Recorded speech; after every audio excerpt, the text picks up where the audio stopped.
안녕하세요. 사무엘의 주식 이야기 사무엘입니다.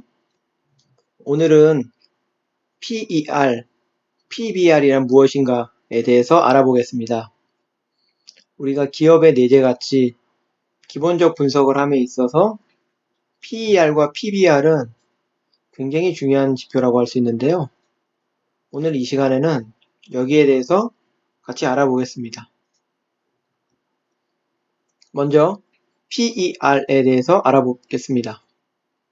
PER은 Price Earning Ratio, 우리말로는 주가 수익 비율이라고 하는데요. 기업 가치를 확인할 수 있는 지표로 현 주가의 수익 비율을 말합니다. 즉, 어떤 종목의 주가가 실제 그 기업이 벌어들이는 돈에 비해서 높은지 낮은지를 따져보는 지표라고 할 수 있는데요. 계산 공식은 PER은 주가를 주당 순이익으로 나눈 것입니다. 주당 순이익은 무엇이냐? 주당 순이익은 어떤 기업이 벌어들인 총 손익을 그 기업의 발행 주식 숫자로 나눈 것인데요. 이를 EPS라고 합니다. 예를 들면 A 기업의 주가가 100원이고 이 기업이 주당 10원의 순이익을 거뒀다면 이 기업의 PER은 100을 10으로 나눈 10이 되겠죠. 아주 간단한 산수입니다. 그럼 PER을 어떻게 활용하는지에 대해 설명드리겠습니다. 가장 먼저 기억해야 되는 것은 일반적으로 PER이 낮을수록 이 기업은 저평가되어 있다 라고 보면 됩니다. 그런데 여기에는 몇 가지 주의할 점이 있습니다. 첫 번째로 PER은 과거의 이익을 기준으로 이 기업의 내재 가치, 저평가 여부를 계산하는 것이기 때문에 PER뿐만 아니라 추정 PER을 같이 봐야 됩니다. 예를 들어 보겠습니다. 자, SK 하이닉스의 PER인데요. SK 하이닉스의 현재 PER은 6.07. 그리고 미래 구간의 PER, 이 12month PER이 미래 구간의 PER인데요. 여기 나오죠. 12개월 포워드 EPS 4.27이라고 됩니다. 이것이 의미하는 것은 요 PER은 작년까지의 결산 손익 기준으로 현재 주가를 나눠서 6.07이 된 것이고 올해 이제 미래 구간의 손익을 주가로 나왔을 경우에는 4.27로 오히려 PER이 더 낮기 때문에 SK 하이닉스는 현재보다 미래에 더욱더 저평가된다라고 볼 수 있습니다.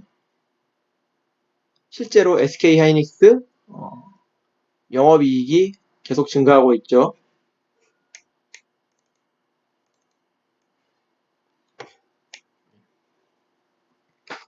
그러므로 우리가 PER을 볼 때 PER은 과거의 이익을 기준으로 저평가 여부를 계산하기 때문에 추정 PER을 같이 보는 습관을 가져야 됩니다. 또 하나 중요한 것은 이 업종별로 PER이 높은 업종들이 있고 PER이 평균적으로 낮은 업종들이 있고 이 업종별로 PER의 특성이 있어요. 그렇기 때문에 개별 종목의 PER보다는 업종 평균의 PER 그리고 이 종목과 유사한 경쟁 종목의 PER과 항상 비교하는 습관을 가져야 됩니다. 다시 SK 하이닉스의 PER을 보면 SK 하이닉스의 PER이 6.07인데 이게 높은지 낮은지를 따져보려면 업종 평균의 PER과 비교해보면 됩니다. 그럼 업종 평균 PER 7.56 대비 SK 하이닉스는 6.07이니까 업종 평균 대비 저평가되어 있다. 이렇게 볼 수 있겠죠. 다른 종목을 보면 NC소프트 전반적으로 게임주는 이 제조업이나 IT, 반도체 업종보다 PER이 높은 경향이 있는데요. 업종 평균 PER 대비 NC소프트의 PER은 19.65니까 업종 평균비 낮다라고 볼 수 있는 거죠. 다시 말씀드리면은 개별 종목의 PER만으로는 이 기업의 내재 가치, 이 기업이 저평가되어 있는지 여부를 정확하게 알 수 없습니다.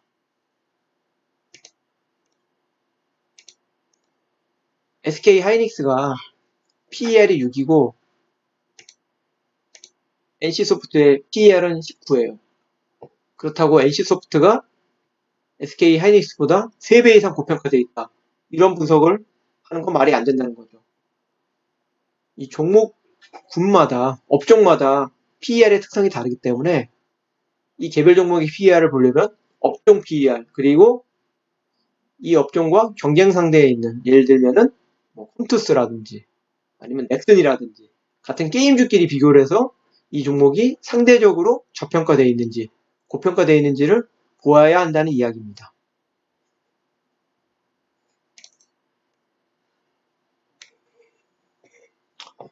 그러므로 항상 우리가 업종 평균, 경쟁 종목 PER과 비교하는 습관을 갖자. 이 굉장히 중요한 부분입니다. 다음으로는 PBR에 대해 설명드리겠습니다. PBR은 영어로 Price to Book Value Ratio, 우리말로는 주가 순자산 비율이라고 하는데요. 주가를 주당 순자산 가치, 이걸 BPS라고 합니다. 주가를 주당 순자산 가치로 나눈 것입니다. 쉽게 말하자면 모든 회사들은 이 자산을 가지고 있죠. 이 자산은 뭐 금융자산, 현금이 될 수도 있고 예금이 될 수도 있고, 그리고 기업이 가지고 있는 부동산 자산, 공장이나 창고 같은 것들, 설비 자산, 그리고 재고 자산, 이 기업이 아직 팔지 않고 가지고 있는 물건들, 보유하고 있는 재고들로 자산이 됩니다. 이런 모든 자산을 주가로 나눠서 주당 순자산 가치를 BPS라고 하는데요. 이 주당 순자산 가치를 이제 주가를 나눈 것입니다. 다시 설명드리자면은 A 기업의 주가가 10,000원이고 이 기업의 주당 순자산이 20,000원이면 PBR은 2가 되겠죠. 그래서 PBR이 1이 된다면 이 기업의 전체 자산 가치는 현 주가와 정확하게 동등하다라고 이해할 수 있고요. PBR이 1 이하면은 이 기업이 가지고 있는 자산 가치보다 오히려 주가는 더 낮다라고 할 수 있을 겁니다. PBR은 어떻게 활용하느냐? PBR도 PER과 마찬가지로 낮을수록 좋고 낮을수록 저평가되어 있다고 봅니다. 물론 이건 일반적인 경우이고요. 우리가 PBR에 있어서도 여러 가지를 고려해야 되는데, 첫 번째로 금리가 인하되거나 환율 등으로 화폐 가치가 떨어지면 기업이 보유한 자산 가치가 떨어지므로 자산 가치가 떨어지면 PBR은 높아지겠죠. 그리고 재고자산 역시 원자재 가격이 하락에 따라 재고자산 가치가 떨어질 수 있기 때문에 PBR이 왜곡될 수 있다는 겁니다. 예를 들면 정유주는, 이 정유업체들은 기름을 재고로 가지고 있는데 기름값이 떨어지면 이 업체들의 재고 자산 가치도 떨어지겠죠. 그럼 PBR은 왜곡되겠죠. PER과 PBR은 굉장히 유사한 지표라고 할 수 있는데요. PER과 마찬가지로 PBR도 업종에 따라서 PBR이 굉장히 높은 업종군이 있는가 하면 반대로 PBR이 굉장히 낮은 업종군이 있습니다. 그러므로 개별 종목의 PBR을 분석을 할 때 높은지 낮은지를 따져보려면 업종 평균 대비 이 PBR이 높은지 혹은 낮은지를 같이 분석을 해야 됩니다. 일반적으로 공장, 설비 투자가 많이 필요하고 창고가 필요한 제조업, 자동차, 철강, 정유주 같은 경우에는 또 자산 비중이 높죠. 이런 업종들은 PBR이 낮습니다. 반대로 공장이 필요 없는 업종들, IT, 게임, 이런 종목들은 PBR이 매우 높습니다. 그렇기 때문에 PER과 마찬가지로 PBR 역시 경쟁사 대비 또 업종 평균 대비 높은지 낮은지를 같이 모아야 됩니다. 자, HTS로 예를 들어 보면은 NC소프트입니다. NC소프트의 PBR은 3입니다. 상당히 높죠. 말씀드렸듯이 이런 IT나 게임 업종들은 PBR이 높은 경향을 보이고 있습니다. 이때 우리가 NC소프트의 기업 가치를 분석을 할 때 NC소프트의 PBR이 3이면은 이 NC소프트의 내재 가치가 높은지 낮은지를 이것만 봐서는 알기 어려워요. 이때 어떻게 해야 되냐면 NC소프트와 경쟁관계에 있는 동일 업종, 게임주의, 다른 게임주의 PBR을 같이 봐야 된다는 거죠. 예를 들면 요즘에 뜨고 있는 컴투스를 보겠습니다. 컴투스의 PBR도 3이네요.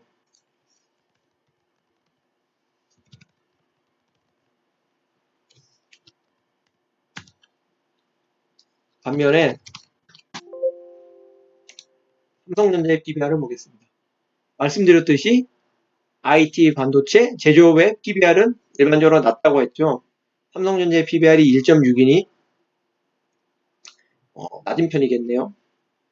근데 중요한 거는 NC소프트의 PBR이 3이고 삼성전자의 PBR이 1.6이면 삼성전자가 NC소프트보다 이 자산가치로 볼 때 2배 저평가되어 있다라고 이렇게 말하면 안 된다는 거죠. 삼성전자는 같은 동일 업종 그리고 동일 카테고리의 경쟁사와 PBR을 비교해야 된다는 거죠. 삼성전자의 PBR이 1.6이고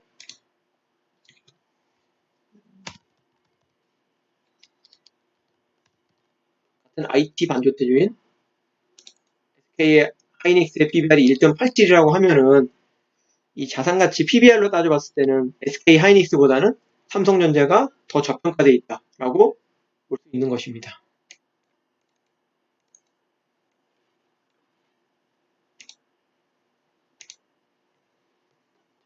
지금까지 PER과 PBR에 대해 설명드렸는데요. 정리하자면은 우리가 PER과 PBR은 보통 기본적 분석에서 많이 쓰이고 저평가되어 있는 종목을 찾을 때 쓰이는데요. 여러분이 세 가지를 꼭 기억하셔야 됩니다. 첫 번째, 일반적으로 PER과 PBR은 낮을수록 좋다. PER과 PBR은 낮을수록 좋습니다. 낮을수록 이 기업이 저평가되어 있고 현재 주가가 이 기업에 벌어들이는 내재 가치에 비해서 낮다라고 볼 수 있습니다. 그렇지만 굉장히 중요한 게 PER, PBR만 보면 안 되고 기업을 분석을 할 때 기업의 실적을 꼭 같이 살펴봐야 됩니다. 즉, 이 기업이 매출이 계속 증가하는지, 매 분기, 매년 매출이 증가하는지, 그리고 적자는 나지 않고 이익을 매년 내고 있는지, 영업이익이 증가하고 있는지를 같이 살펴봐야겠죠. 그래서 매출과 영업이익이 증가하고 있음에도 PER과 PBR은 계속 낮은 상태로 유지하고 있다. 이런 기업이라면 굉장히 저평가되어 있기 때문에 매수를 강력하게 검토할 수 있겠죠. 제가 개인적으로 매수하는 종목을 찾는 방법이기도 합니다. 그리고 여러 차례 강조드렸는데 개별 종목의 PER, PER을 보면 안 되고 이 종목의 PER, PBR은 업종 평균 대비 높은지 낮은지 그리고 이 종목과 유사한 경쟁사와 비교했을 때 높은지 낮은지를 비교해서 모아야 된다는 것입니다. 흔히 PBR은 자산가치 대비 주가의 노권합을 평가하기 때문에 자산가치는 정적이기 때문에 정적인 상태평가라고 하고 PER은 주당 순이익 대비 주가의 높고 낮음을 평가하는데 주당 순이익, 이 기업이 벌어들이는 이익은 높낮이 등락폭이 심하기 때문에 동적인 상태평가라고 합니다. 그래서 기업의 내재가치 그리고 현 주가가치 대비 높은지 낮은지를 볼 때 PER과 PBR을 같이 보는 것이 좋습니다. 이 둘은 상호 보완 관계에 있다고 할 수 있습니다. 지금까지 PER과 PBR에 대해 설명드렸는데요. 도움이 되셨는지 모르겠습니다. 제가 개인적으로 가치 투자 종목을 판단할 때 필수적으로 확인하는 굉장히 중요한 지표이니 꼭 숙지했으면 좋겠습니다. 이상 사무엘이었습니다.